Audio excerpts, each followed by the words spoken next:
Hello, podcast fam. I am thrilled to share some exciting news.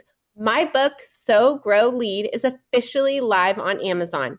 This book is more than just my story of starting a nonprofit and building a peanut butter factory in Malawi. So trust me, the ups and downs of that journey are worth the read. It's also packed with practical strategies to help nonprofit leaders like you tackle challenges with clarity, courage, and a whole lot of heart. If you've ever wondered how to turn your vision into reality, navigate the inevitable hurdles, and build something meaningful, whether in your organization or in your own life, this book is for you. I'd be so grateful for your support in spreading the word. Grab your copy of Sow, Grow, Lead in the show notes and on Amazon today. Let's keep sowing seeds of impact together.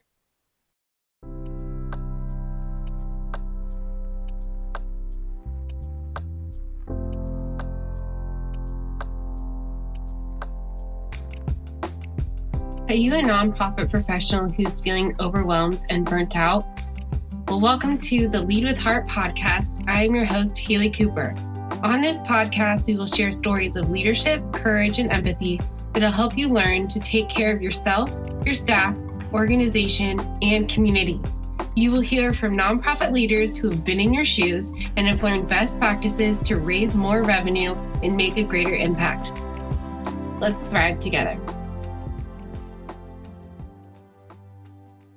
Hello, everyone. Welcome back to the Lead with Heart podcast. I am very honored and excited to have Hannah Blackwell, the lead creative and co-founder of Southside Blooms, which is in Chicago, Illinois.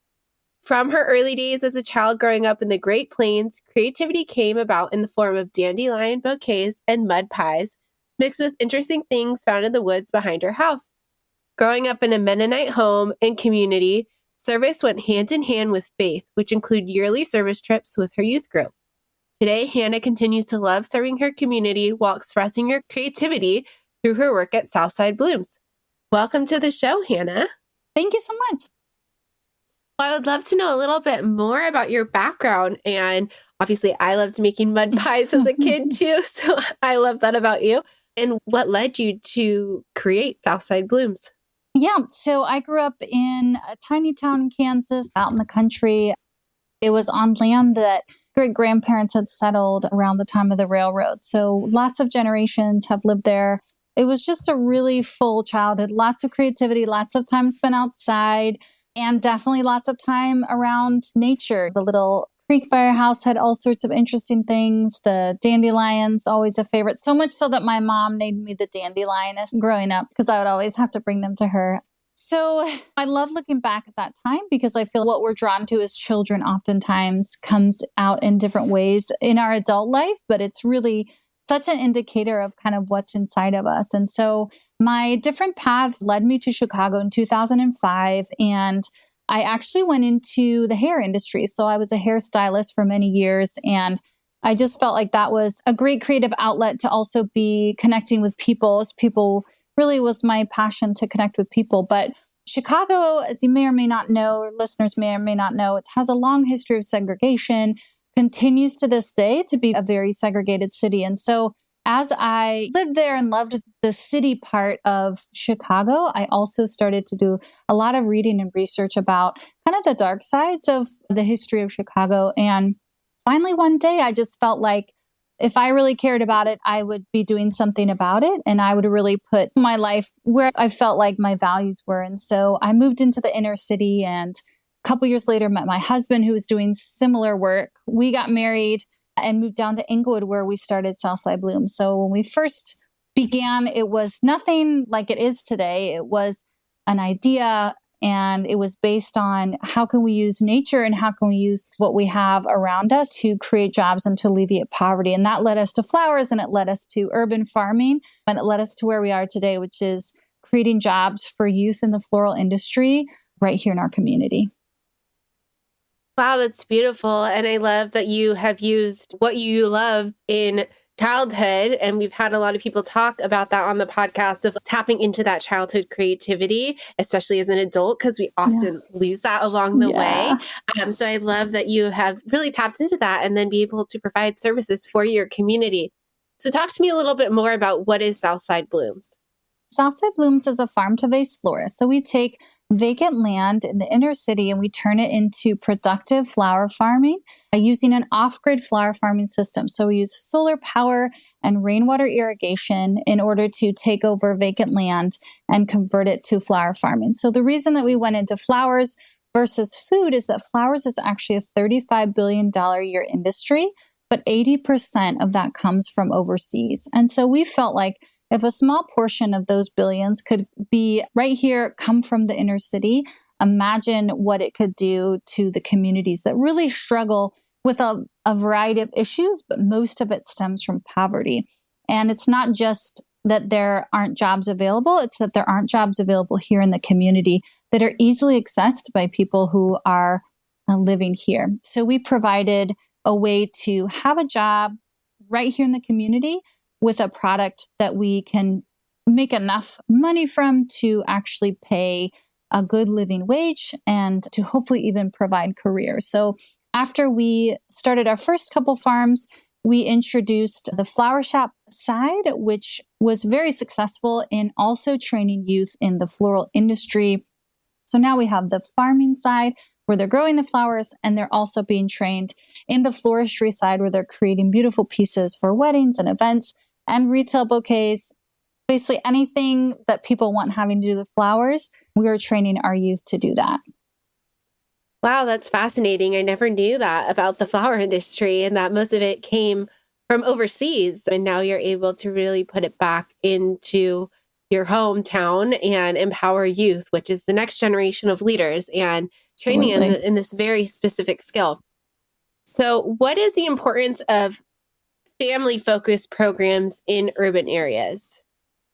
So I really believe that family is such a core to societies. However you define it, that family core that you have, it's so much the fabric of society. And so I think to really heal a lot of issues that we're seeing, a lot of the brokenness, having something that really appeals and supports family, I think is so important. So here in the inner city, when there's not a lot of money, there's a lot of social capital. So if you don't have money to lean on, you have family to lean on and you have friends to lean on. But we see a lot of really tight family units here. And the cool thing about offering these jobs to young people is that we're also seeing it affect their whole family. So they're now being able to support their family's well-being with the money that they're making at Southside Blooms. Even just as teenagers, some young men have their own children that they're able to support. But it's really cool to see the impact of just how far those resources can go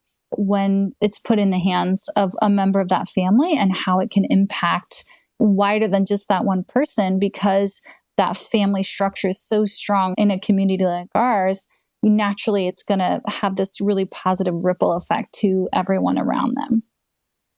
Yeah, that's beautiful. Like it's really creating that ripple effect of change within the community. It can start with one person, and it's amazing that it can start with a youth, a teenager, Right. that then Yeah. has, like you said, that ripple effect to make changes not only for the people behind them, but the people that have come before them. And I think that's so beautiful.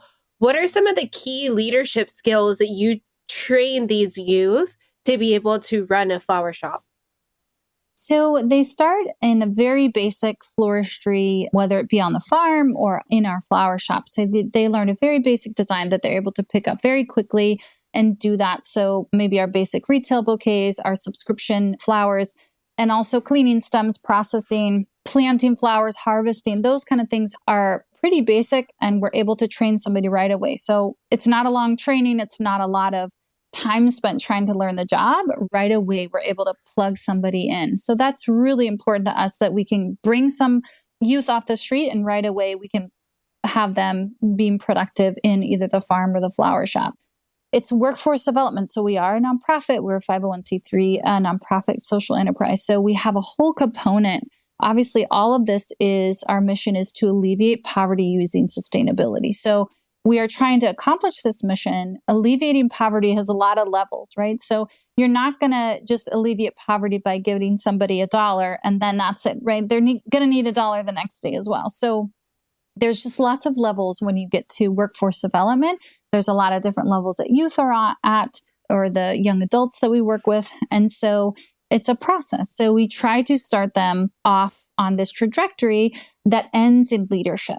After we are employing them in those basic skills, we start to watch and see what are they like? What is their maturity like? What can they handle? So we're looking less at their skill and more at their character and what their general makeup is in terms of them as a person, right? So we're always encouraging leadership over just bare skill, right? We're really wanting to develop leaders, and we want them to, if they continue here, be productive and just have a really great experience. But also if they leave, we want them to have had an understanding of what work is and what's expected so that they can perform at a high level at the next place. So the next level that we will push them to in the flower shop side especially is the events team. So they'll start to be trained on all of the event pieces that we'll be building for events throughout the year.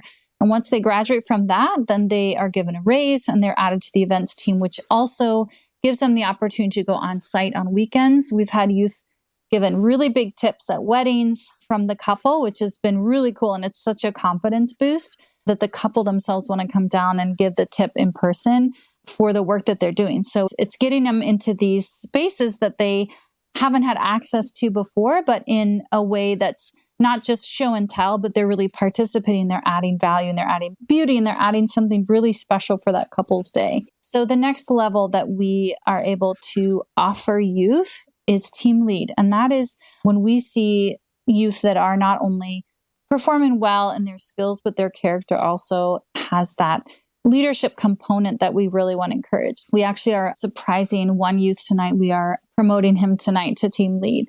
So that is the next level. And then at that point, we are creating two tracks. We're creating a management track and we're creating a florist track. So if somebody shows a lot of skills in management, organization, that's, where they're excelling, then they're going to be trained to be an assistant manager.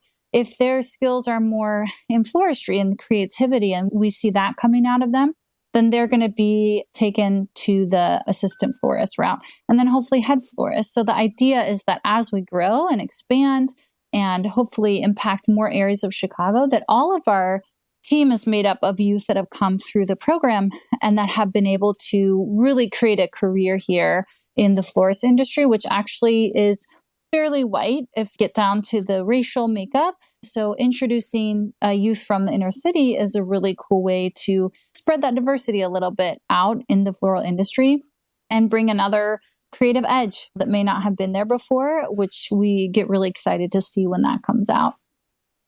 Yeah, that's beautiful. And I'm sure that youth who's going to be promoted tonight is going to be so excited. And I love that there's so many opportunities for growth and that you help set the trajectory for these individuals based on their strengths and their skills. And I would love to know, obviously in your bio, it said that you were from a Mennonite community and that influences the way you serve from a young age. So how does that influence the way you lead an organization now and teach leadership? Yeah, so core to Mennonite culture and faith is just this idea of service, that as Christians, we're supposed to live out our faith, loving others and serving others. And so that was something that was super important, not only to the community that I grew up in, but in my own family. So my grandfather was a missionary, a medical missionary in South America, and he set up leprosy hospitals throughout different parts of Paraguay at a time when families were leaving their family members who had leprosy in the jungle to die. And he would go on horseback and find these people and bring them back to the village. And he was one of the first in the world to actually incorporate people with leprosy into the community instead of creating a separate community outside. He really believed that they could keep it from becoming contagious and that they didn't have to treat these people like outcasts. So really that heart of service and just the way that our faith needs to be displayed was just in me, I feel like, from passed down from generations. And it was such a core part of who I was growing up and then who I am today and how I just really believe my life should look and how my faith should look. And the amazing thing is, one of the youth trips that we took as a high school youth group, my dad was actually the youth pastor, and we came to Chicago one year. I was 15 years old, and we actually have a farm a mile away from it. I pass this place all the time that we came to.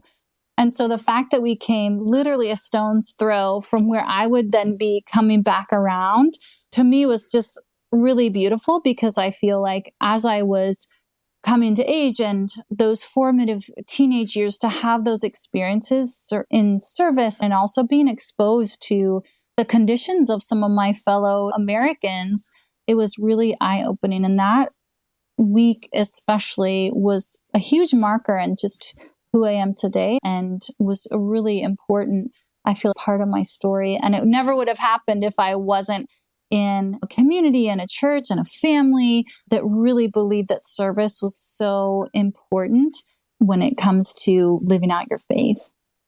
Yeah, I love that. And I can totally relate to that as someone who came from a background of a family with faith and really having service at the core of what we do. And I didn't realize until I got into nonprofits that influenced me getting into nonprofits. And it was like a full circle moment of, oh, service has been a part of my life. Obviously, it led me down this path to where I am today. But it took a while for me to realize that. And it's clear that everything you embody is in your faith, the way you serve, and the way you lead. So how do you continue to keep your personal values and your personal mission at the forefront of all the decisions that you make?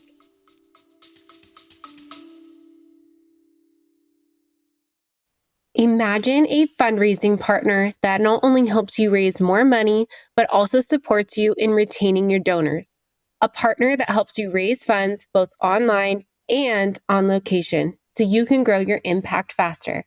That's DonorBox, a comprehensive suite of tools, services, and resources that give fundraisers just like you a custom solution to tackle your unique challenges, helping you achieve the growth and sustainability your organization needs, helping you help others. Visit donorbox.org to learn more.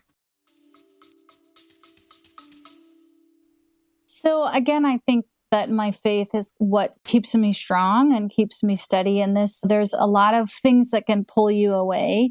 And I think especially in nonprofits, we have the temptation of doing mission creep, right? Where it's, hey, this is my mission, but ooh, I'd really like that grant. And let me just try to tweak this a little bit here. Or maybe this donor is going to give me a lot of money, but I'm not sure about them, but I really need it. So I just feel like there's so much temptation when you're in a field where you really are dependent on a lot of other outside forces to keep you going. And that's where I feel like my faith is so important, of just really coming back to the belief that this really is not about me. This is about this community just feeling the love of God, and that I'm going to continue on that path. And that is going to be what I constantly go back to and what guides my decisions. And all the other forces around me can't throw me off that path of just saying, hey, this is what I feel like I'm called to do. And this is the purpose. And I really live for the audience of one, right? Of living my life for God and then also for my community, right? So those are the two voices that matter. And outside of that, I really have to let those things go. But it's one reason that we decided to go the route of a social enterprise, because we do feel like so many nonprofits get caught in this anxiety about money and about where the money's going to come from. And a lot of things end up being grant-based, which then end. And then you have to figure out, how do I keep it going? And that is so tough. And I really empathize for people who get caught in that position, because all of us come to the nonprofit work because our heart is to serve and our heart is to relieve pain. And so it's very difficult when we're faced with those financial pressures. We just want to solve issues and we want to help people. So the social enterprise aspect was really freeing for us, because it really expanded where we are getting our resources from. And so we still are able to get grants, and we're still able to get foundations to support us and individual donors, but we're not relying on one.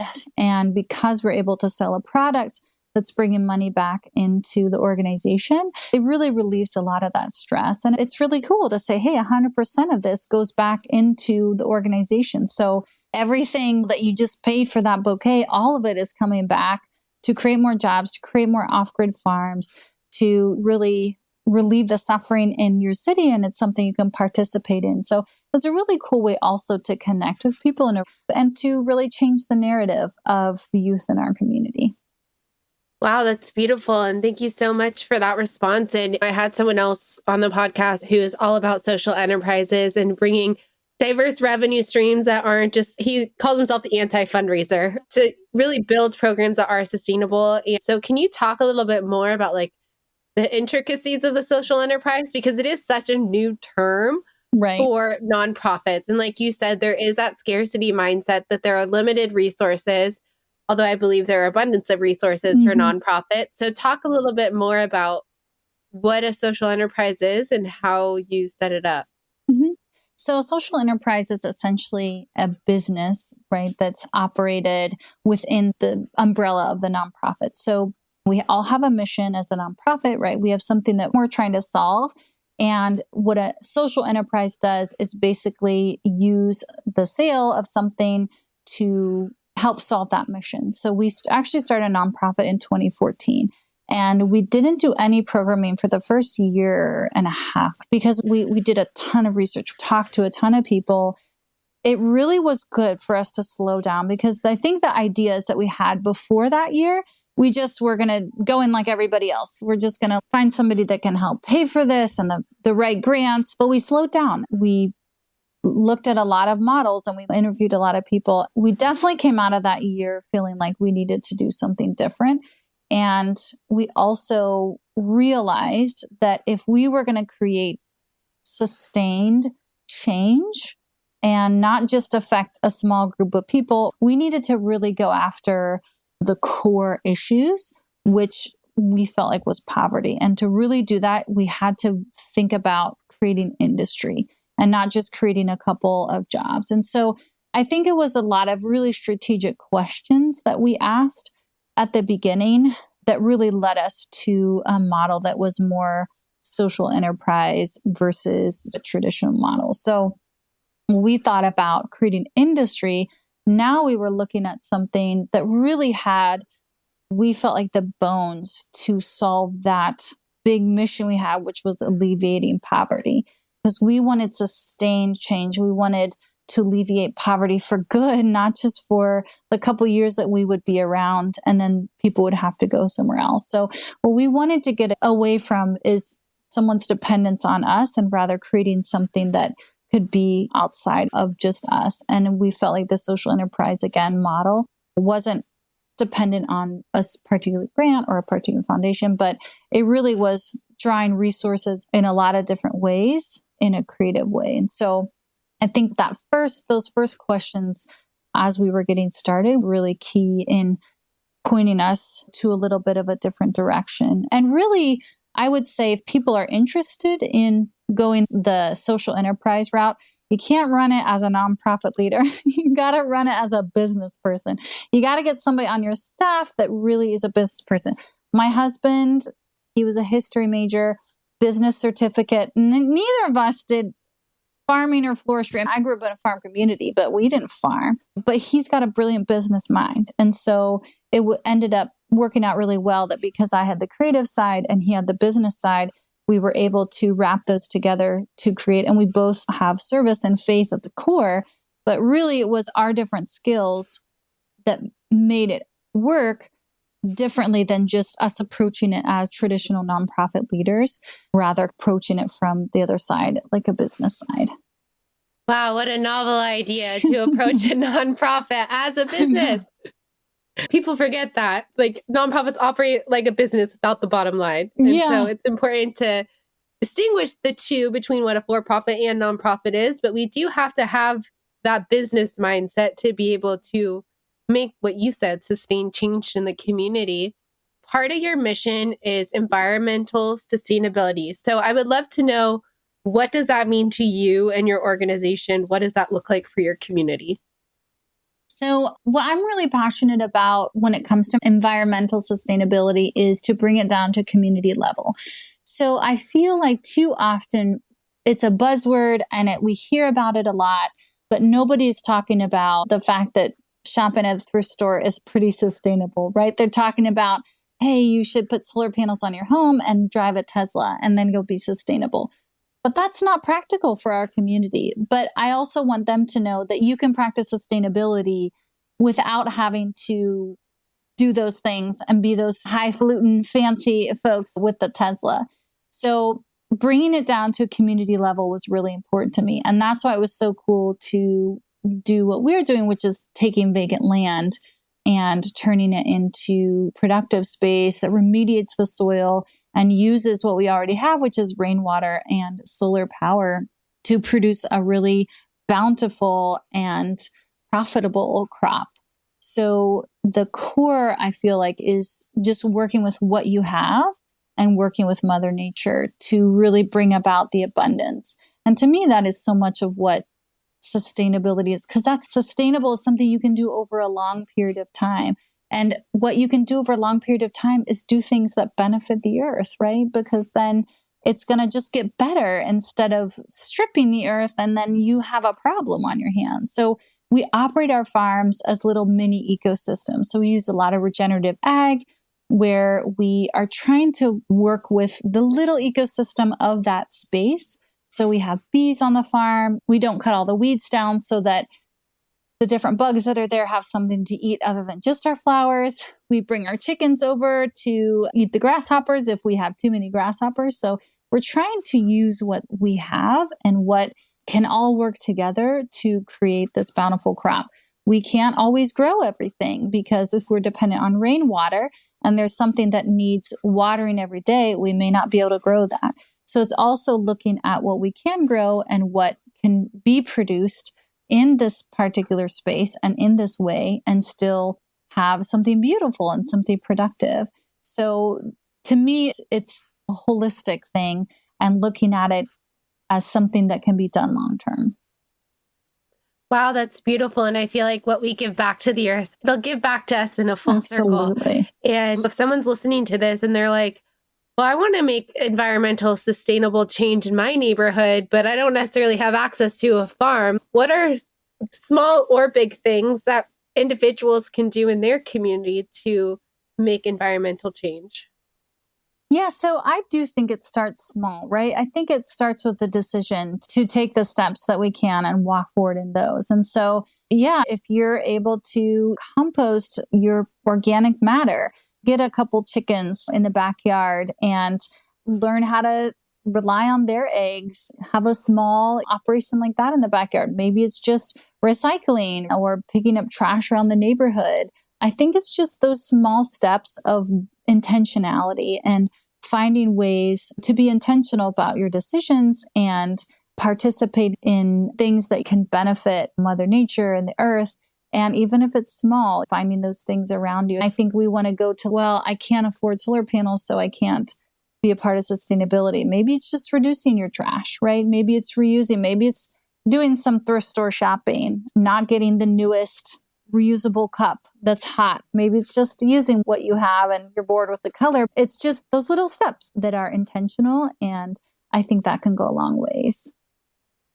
Yeah, that's beautiful. It just is like one small change or one small act that can really make that big impact. Is there anything else that you want people to know about Southside Blooms and the work that you do? We are hoping to expand nationally. So this is a passion of ours to see the ghetto as we know it in our lifetime be changed. And Chicago is not the only place that suffers from this. So we have had interest from a lot of cities with similar issues, all the way from New Orleans to Philly to Camden. So we are hoping to expand nationally. So if you see a Southside Blooms in your city someday, come by and say hi, buy some flowers. But we hope to bring our message and our mission on the road soon so that we can impact more than just Chicago. I love that. And if people want to learn more about Southside Blooms and maybe purchase some flowers and learn more about you and your work, where can they find you? They can go to southsideblooms.com. That is where all of our products are listed. We do have several shippable options. We are going to start shipping flowers for Mother's Day, so you can keep your eye out for that. Our tulips that are grown right here in Inglewood using solar power, we will have those available. And we have some about us. There's a link to Chicago Eco House, which is our umbrella nonprofit that we started everything under. And that has some fun little videos of when we first got started and also a little more information about our background if anybody's interested. Beautiful. Thank you so much, Hannah, for being on the Lead with Heart podcast. I really enjoyed learning more about you and your mission. If you have valued these stories or learned something from what you've heard, please share this podcast episode or follow me on LinkedIn. Thank you so much for your support, and together we can build a better community and world.